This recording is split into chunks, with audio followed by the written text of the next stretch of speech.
Hello and welcome to this week's Dvar Torah. This week is Purim, and in honor of Purim, I'd like to share with you an idea about Purim. The Talmud asked the question, Haman min Torah minayin. Where in the Torah do we find a reference to Haman? Which seems a strange question. What does that mean? Where in the Torah do we find a reference to Haman? The Torah was written 1,000 years before Haman showed up on the scene. But the Gemara actually answers this question and says, if you look at the Torah is written without punctuation and without vowels. And so therefore when Adam and Eve ate from the tree, God turns around and says, have you eaten from the tree that I have commanded you not to eat from?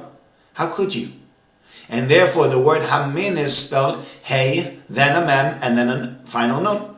Which is the same way we spell a Haman, which is Hey, Mem, and final Nun. There we go. We found Haman in the Torah. Now, it seems like a cute play on words, but I think there's something much deeper over here. And what's the deeper meaning of that? And a lot of the commentators make the following suggestion. They say, if you look at Adam and Eve had everything in their lives. They had the Garden of Eden. They were able to eat everything. They were able to enjoy God's handiwork. And God said to them, there's only one thing you can't have. This tree, the tree of knowledge, that's the one tree you can't eat from. Eat from every other tree.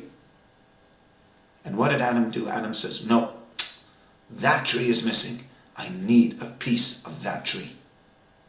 And Haman is really the same thing. Haman had everything. Haman was a second in command. He was one of the wealthiest people in the country. He had everyone bowing down to him. But there was one Jew that did not bow down to him. So what's the big deal? But Haman said, if that Jew doesn't bow down to me, everything, even being invited and being the only one to dine together with the king and the queen at a private party, is not worth anything to me. When I pass by that Mordechai and he doesn't move, it's all worthless. That was Haman's flaw. And that was the fatal flaw as well for Adam and Eve.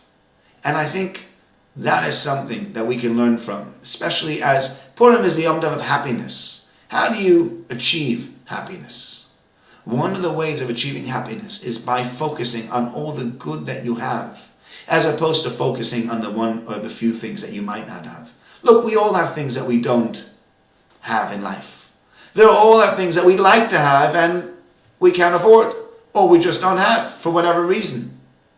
But you can either dwell on what you don't have or be happy with what you do have. And the Talmud is telling us, Haman made the mistake that Adam and Eve made, which led to so much destruction and death in this world. Haman said to himself, yes, I got plenty, but I'm missing something. And instead of focusing on everything that he did have, he focused on one thing that he did not have. And so therefore the Talmud tells us, you want to be happy.